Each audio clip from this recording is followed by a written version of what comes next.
Good evening, everyone. Welcome to today's webinar session by Yashoda Group of Hospitals, Department of Emergency Medicine. Every week, we'll be bringing some important topic relevant to the emergency medicine. And today's topic is regarding weaning criteria from ventilator and role of NIV in weaning. Today, we introduce Dr. P. Saminathan, MD Anaesthetiology, FACEE, Professor and Head of Department of Emergency Medicine, Annamalai University, Chidambaram, Tamilnadu. He has guided many emergency medicine postgraduate students and it's first medical college in South India to get approval by National Board of Emergency Examination to start DNB in emergency medicine. So now I hand over to you. You can start sharing the slides to your screen.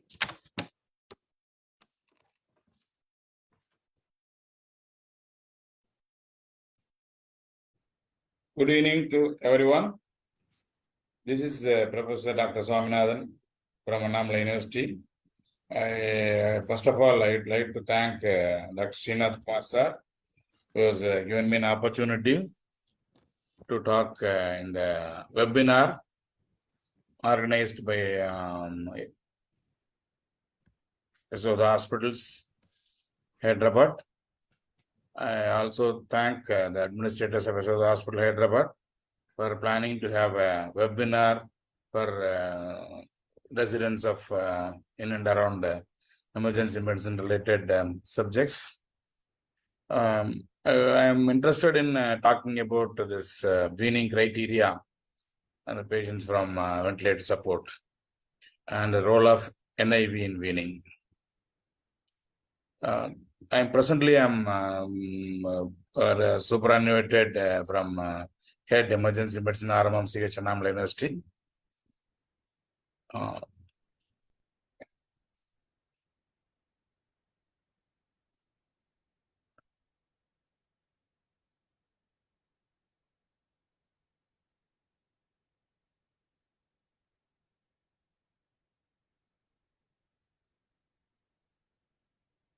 Weaning is a process of withdrawing mechanical ventilator support and transfer the work of breathing from the ventilator to the patient. That's the definition of weaning. There is some of the criteria to follow to plan for a weaning process for ventilator support.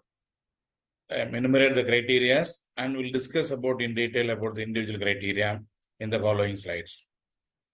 Clinical criteria, condition of the patient, clinical condition of the patients, and ventilator criteria. What are the settings to make up in a ventilator when we are planning to go for a weaning trials, and the oxygenation criteria, doing an ABG test and assess oxygenation criteria to plan for a weaning.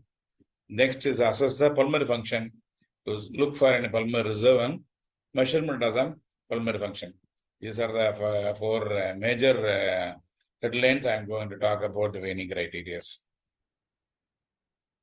Clinical criteria is mainly when planning for a weaning. One is the patient should not be having an acute symptoms. So resolution of acute phase of illness should be the foremost point.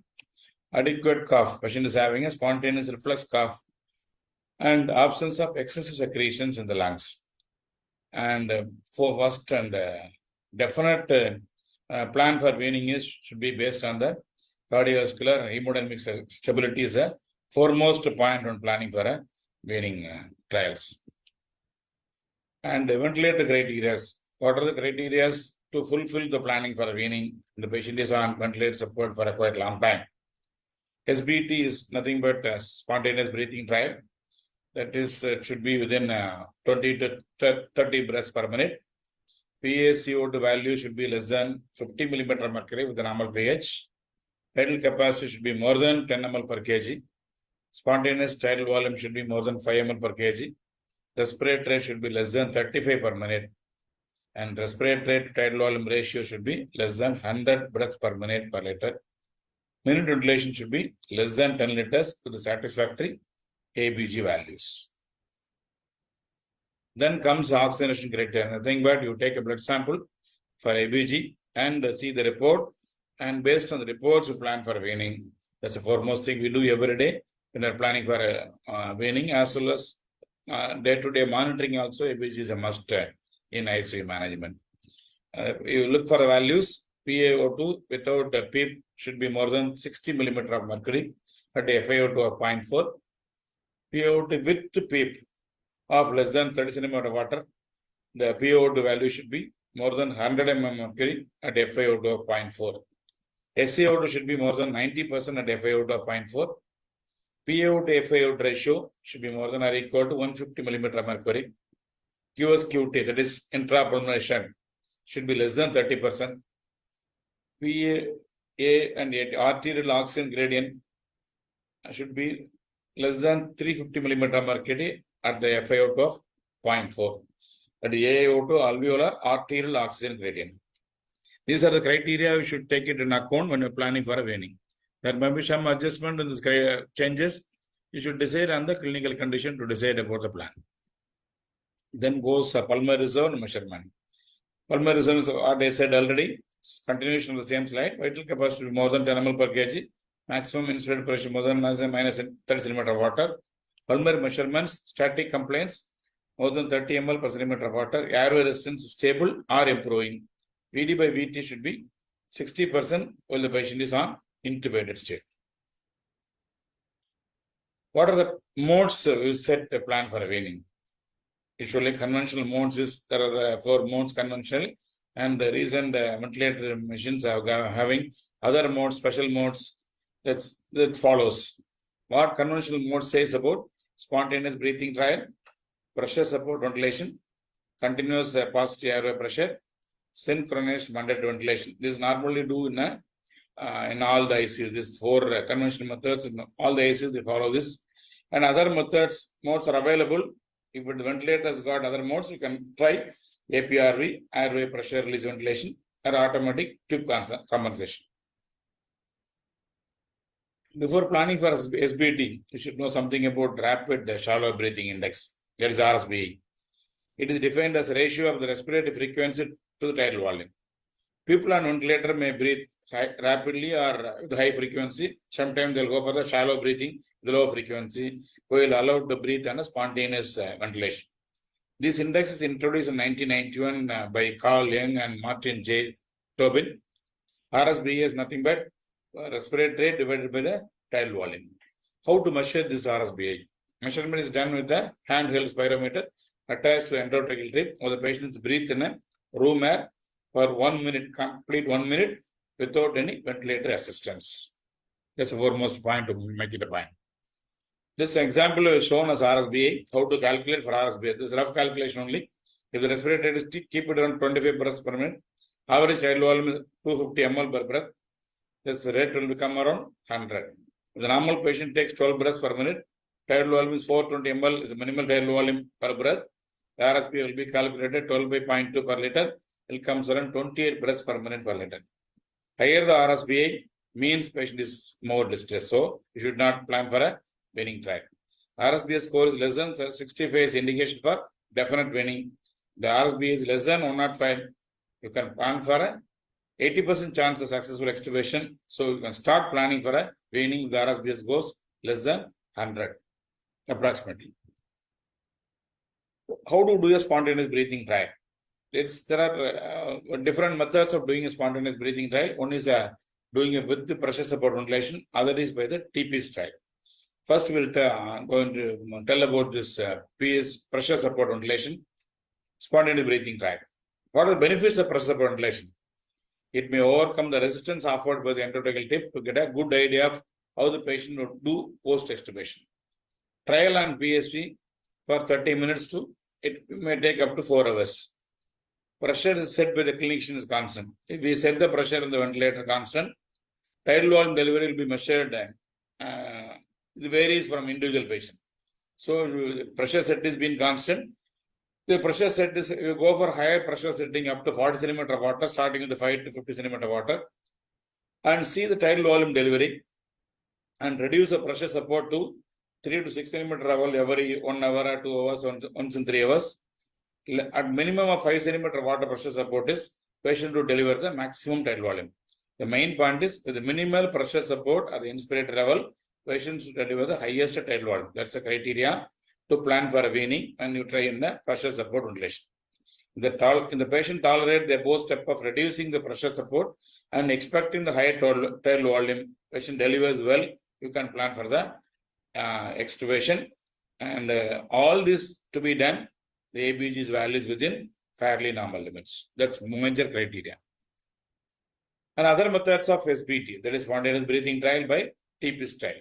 This now this artificial intelligence, all these are come to the place. But all the new setup and the old setup and even normal medical college or district hospital, this TP style may be tried in patients on ventilator support. TP style is nothing but disconnect the patient from the ventilator support, attaching the TPs from the endotracheal tip. No ventilator support is given. Only minimal oxygen supplementation will be connected to the tip side port for the TPs. TPs support requires same amount of workup breathing without ventilator support. It takes into account resistance of the ET tube the patient has to overcome to attain a breath. If the patient does well with the TPs trial, they may be strong enough to overcome the resistance of the ET tube, therefore do well after extubation also. Stratus et al. Showed a mean resistance to supraglottic airway actually similar to 7 mm ET tube, how it applies the pressure.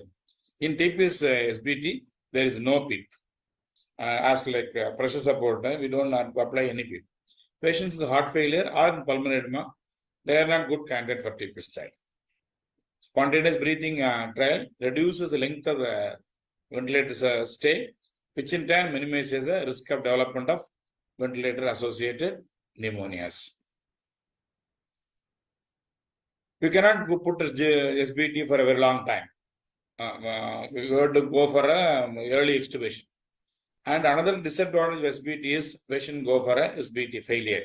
These are when the patient is on exhaustive state, respiratory muscle fatigue. When the patient may develop SBT failure. How to note the SBT failure? You should take a ABG and record the vital parameters that will say about the SBT failure. When the signs of SBT failure develop, you should not plan for a continuous way of planning. You should convert the patient into control mode ventilation and put the patient on control mode again back. Then the plan for weaning trial a little later date. How do you assess SBT failure? How to locate or find out SBT failure? You have to take a ABG sample and see and record the vital parameters. These are the following points to see and keep it in mind before planning for a weaning. Continue the weaning. So these are signs of SBT failure. PO2 should be goes less than 60 millimeter at the rate of 0.5%. SCO2 is going down to less than 90% on FiO2 of 0.5%. If PaCO2 goes up more than 50 millimeter per day, or PaO2 rise is observed more than 8 millimeter from the baseline of SBT. When you start SBT, should note the PaCO2 values. If it rises in PaCO2 more than 8 millimeter of the baseline, what you noted, it's another sign. And pH should not go less than 7.32 or decrease of pH 0.07 from the baseline value. When you start SBT, the ABG values you should know, make it a point, and a change in the pH should be not more than 0.07. And what is it? RSB should be more than 100 breaths per minute. And frequency, respiratory frequency, if it is more than 35 breaths, that shows a sign of failure.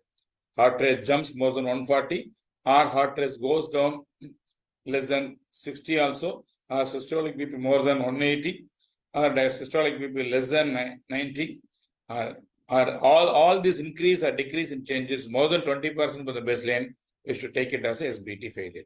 Baseline value should record all these parameters and compare the baseline, should judge about the patient develops SBT failure or not. And other things is cardiac monitor. It's being connected to the cardiac monitor, all the ventilator patients. If there is any signs of significant cardiac arrhythmias, you should not continue the SBT trial. And another main foremost point is patients should be watched for any signs of altered ventilation. That's a foremost point. Immediately patient should be put on control mode ventilation. The safeguard that prevent the patients going for arrest. Cardiac arrest patient develop. If you allow the patient's altered mental status, altered ventilation, it will have a life risky for the patient. have a watch on this. Weaning using other method of weaning is synchronized mandatory ventilation. This is a normal mode we keep in the ventilator support, the plan for a weaning trial, or in between the weaning process, SAME mode is being connected. You change out SAME mode from the CME or assist control mode, patient should be changed to SAME mode. It's a normal mode of change in the planning for a stepwise weaning process. How to plan for SAME mode? SAME mode is ventilated frequency should be, that's supposed to be spontaneous synchronous intermittent ventilator, nothing but a ventilator to deliver the breath when there is a need of ventilatory support from the patient side. It synchronizes the patient's inspiratory capacity and assess the requirement of SAME supports. So we should give a highest SAME settings are around 8 or 6 at the initially, and reduce breath 2 to 4 every 2 to 3 hours, or sometimes 3 to 4 hours or 6 hours once. If the patient is cardiac function is normal, you can reduce SAME frequency frequently even within 6 hours. If the patient is unstable patient, sometimes you go for SAME mode. 2 or 3 days also it may take to revert back to plan for a weaning trial. If it goes bad about the cardiac function, patient to be revert back to control mode. In any step, if it is not coming okay, should plan back to go back to control mode to safeguard the to avoid life risky situations. What other mode? Other mode is new ventilators of machines are having other modes of weaning. Assist pressure release ventilation. The word itself says assist pressure release. Should assist the pressure when there is a attempt to breath from the patient side. This is otherwise called applied CPAP. APR is nothing but applied CPAP at set timed interval. That is time set is not doing in routine CPAP. We set the timed interval. It releases applied pressure wherever there is support pressure is needed. The patient is finding difficult to take a breath. This will assist the pressure at the inspiratory level and make the patient have the next amount of inspiration better way. So this is the name has been coined in different way. Bi-vent is in Malakpet, bi-level Puritan Bennett, and Diop in Hamilton Bailey ventilators. 2 levels of positive airflow pressure we set. There is a change in the adjust the change to facilitate expiratory release, to release facilitate ventilation. Where are the use APRV? In acute lung injury, ARDS, atelectasis expansion, and after a major surgery. What I mean major surgery is major abdominal or thoracic surgery. That's the meaning of major surgery. In normal ratio is 1:2 ventilation. In there is escalation will be shortened. There is inverse ratio ventilation you have to follow to plan for this assist pressure ventilation. Advantage is lung protection strategy will be maintained when there is acute lung injury or ARDS. Alveolar recruitments will happen, and it will somehow improve the oxygenation. If there is alveolar recruitment is there, improve the oxygenation, will prevent the alveolar lung collapse. Disadvantage in this settings is there is no limitation of the volume. We are only restricting the pressure support. So unexpected high volume delivery may be possible. There is a possibility of volume trauma.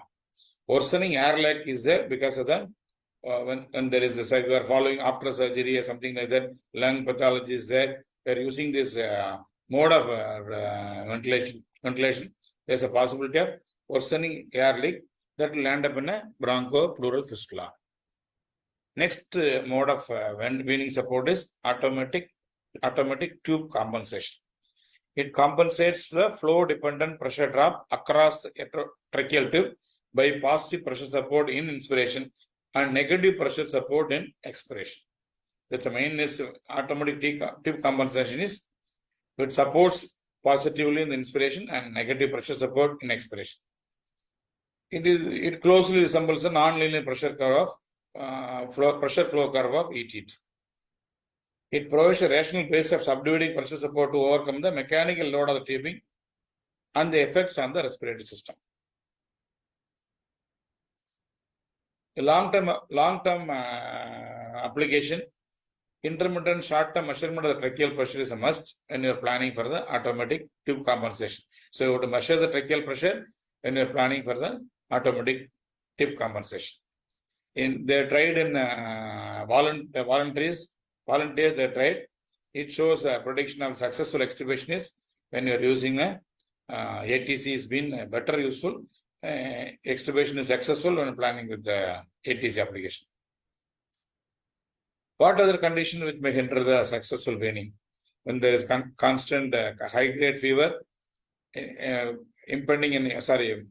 suspected infection, renal failure, signs of renal failure, sepsis, any patient is not having good sleep, and the patient develops circulatory disturbance in between the ventilators. When the patient is on ventilator, high blood pressure or low blood pressure, or fluid imbalance is observed, or any signs of severe anemia, or nutritional calorie deficit is observed when the patient is on ventilator, and acid-base imbalances frequently happens when there is electrical disturbance also occurs during the ventilator. It may hinder the plan of successful weaning. If there is all these conditions are there, you should delay the plan of weaning trial. You should not show urgently to plan for weaning. Any of the above parameters, above things are observed clinically. You should delay the weaning plan. What other, when a plan for weaning, sometimes go for a weaning failure. What are the things happens inside the lungs which makes the weaning worse for failure? Increase of the airway flow resistance, decrease in the lung compliance, and the patient develops a respiratory muscle fatigue. The patient is on a chronic ventilation. Muscle fatigue is a common thing. The patient is having the comorbid conditions, or the patient is having the chronic respiratory illnesses, or the patient is having the immunocompromised problems, respiratory muscle fatigue, elderly patients, and obese patients. Respiratory muscle fatigue is very common happening. These are the things which land up in a weaning failure. How to go about it? When there is increase of airway resistance, ET tube size is a matters. When there is airflow resistance is increased. Say that tube is smaller, air resistance will be no. This inversely proportional. Larger type, lesser airflow resistance. Smaller size, the resistance will be more. What other status to reduce the airway resistance?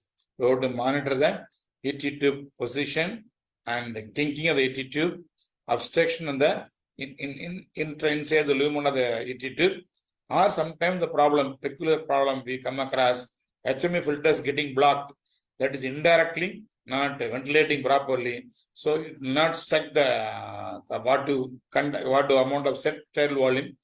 There's an obstruction in between from the tube to the ventilator. HME filters plays also another role in airway resistance increase. You have to see the suction tip, how it works, and change HME filter often, and ETC to prove all the additional thing, this thing. And ET sectioning has to be done very frequently, and sometimes there is a need of bronchodilator. These are the things to make to reduce the airway resistance. How to decrease the complaints? There are two types of complaints when you come across and you read physiological things. There is dynamic complaints and the static complaints.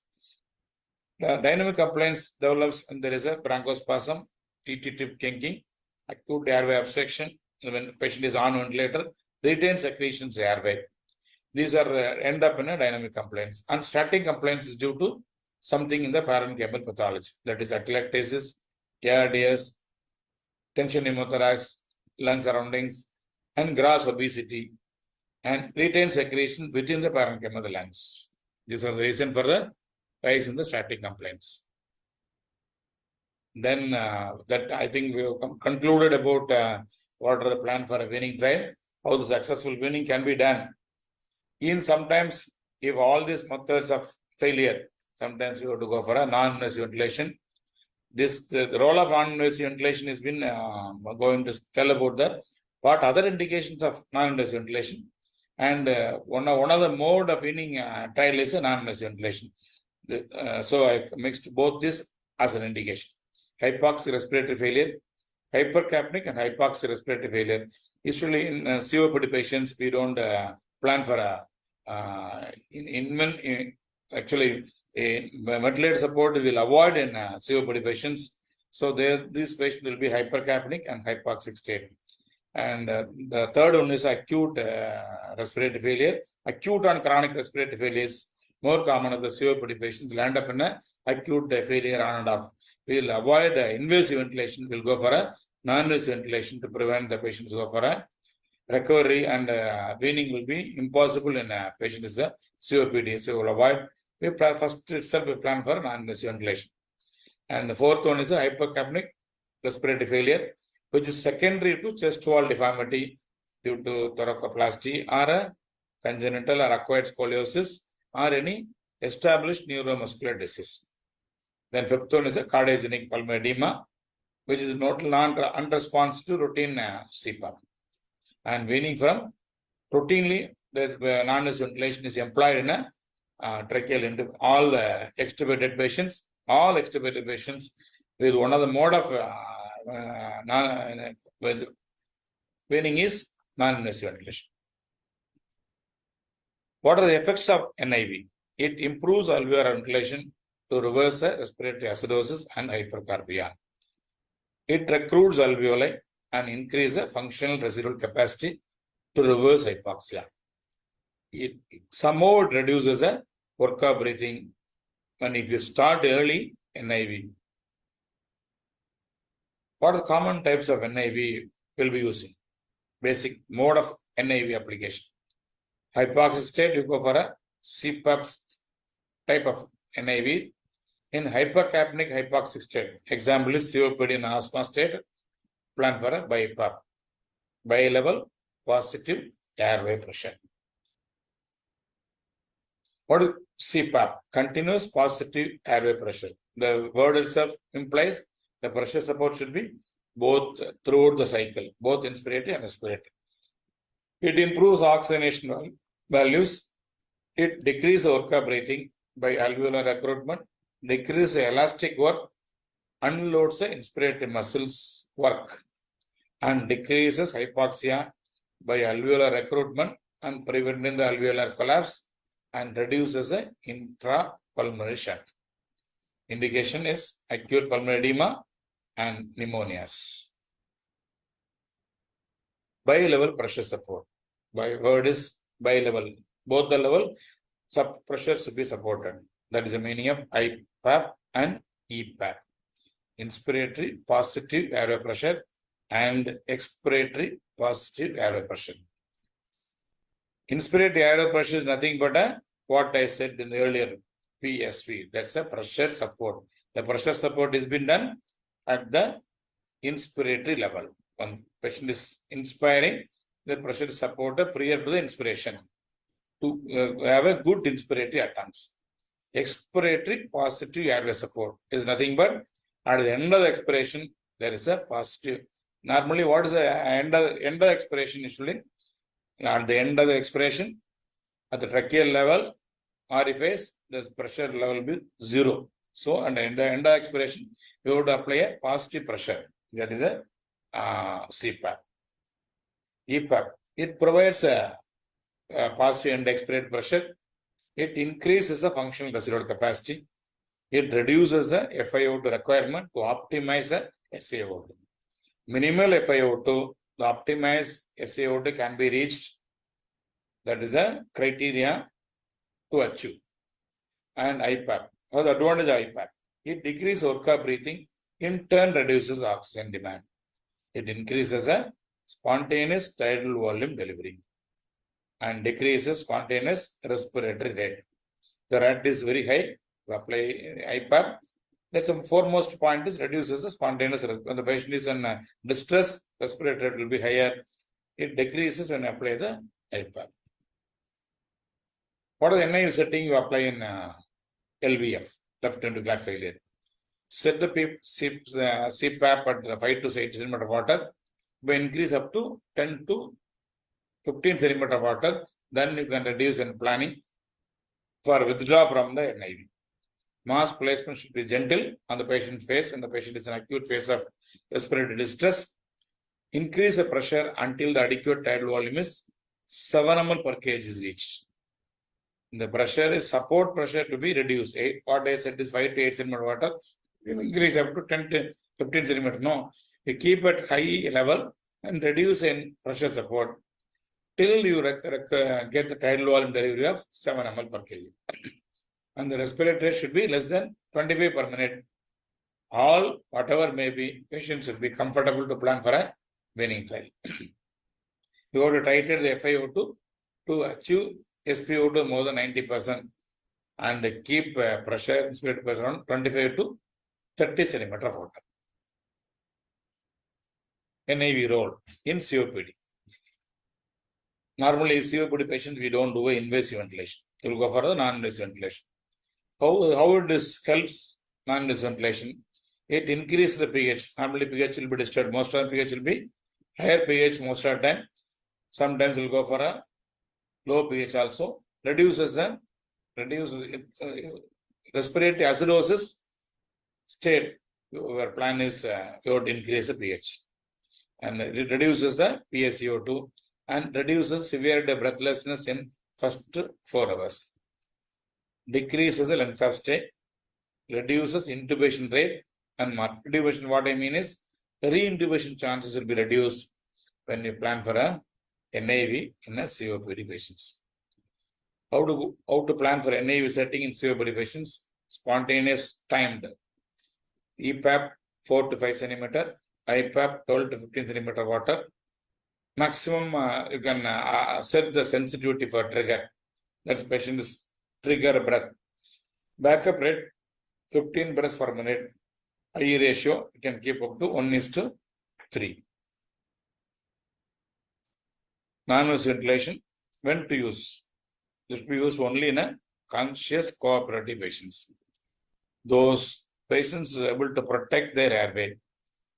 Mainly hemodynamically stable patients only you can use a NIV. Otherwise, it will give a disastrous effect on the circulatory systems. NIV to be avoided strictly in altered, conscious, confused, agitated patients.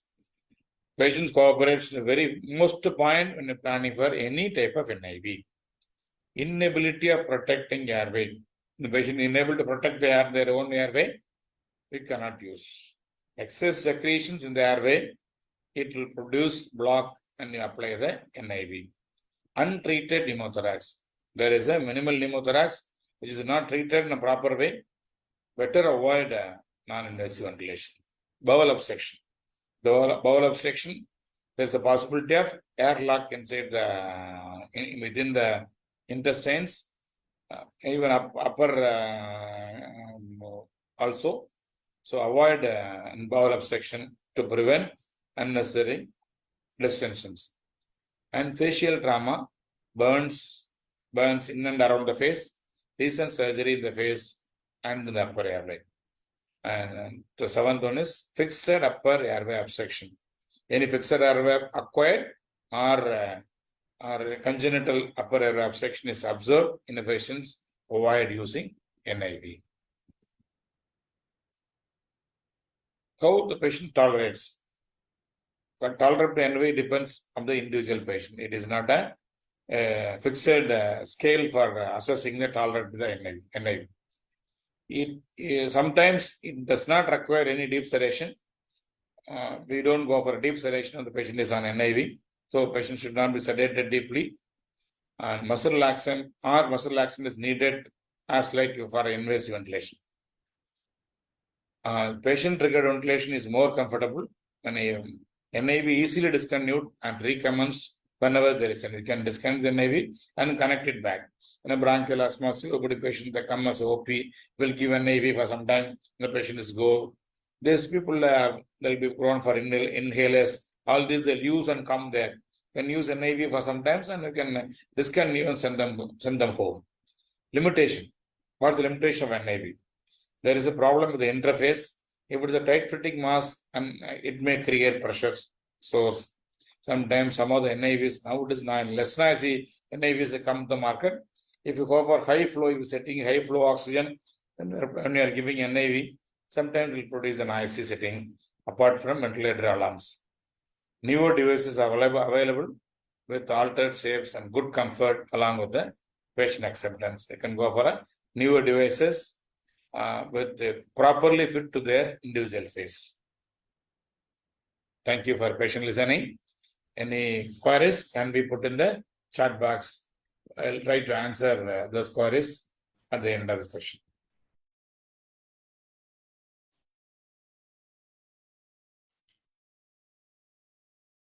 Thank you so much, Saminathan sir. So there is a question. Thank you. Any questions from the audience? Yeah, there's a question, sir. While extubating, should we give reversal agent? Well, there is no need of reversal agents. It is needed in operative state. And the patient is in the operation theater. We are giving a relaxant. But we don't give a relaxant in regular relaxant in ICU settings. We will not use regular relaxant. We'll use an intermittent dose. That is a lower level of. This is for long-term period we use. Very minimal dose we need. There is no need of relaxation. Reversal agent is applied for intermittent low dose relaxation use for a longer period of time. There is no need, madam. Just observation, this was parameters to plan for awakening. That's one test is there in ICU settings. Awakening test every day. That's foremost test do the awakening of the patient on every day. The patient is put on sedation. Mostly ICU patients, we don't put relaxation for all the patients. It is applicable for cardiothoracic patients. Then I put on a CCU, post-operative ventilation. They use relaxant intermittently. But we use minimal dose of relaxant. Most of the ventilator patients managed by sedation only. Sedation, infusion sedation, and bolus dose sedation. Okay, sir. Thank you, sir. There are no other questions in the chat box, sir. There's one more question. What is the maximum IPAP can be kept in BiPAP? That is so told you, madam, the slide. 5 to 8 centimeter. Okay. That is put in the slides. Yes, sir.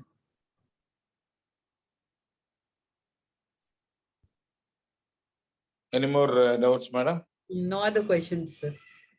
If anyone wants to catch up this recording, it will be made available on Facebook, and that link will be posted on the Telegram channel.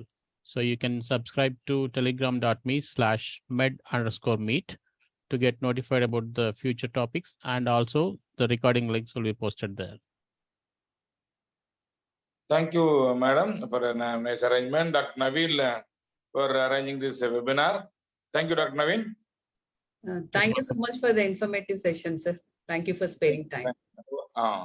Feedback, I'll see that box. People can put a feedback also. I'll be happy to note the feedbacks if something comes. Srinath is in the group or is login or his name was there? He was there initially, sir. Now, sir, I'm there. I've listened to it. Very good evening, sir. Romba thanks. It is very, very informative. It was very useful for all the residents. Thank you, sir. Thank you, sir. Thank you, sir. Thank you.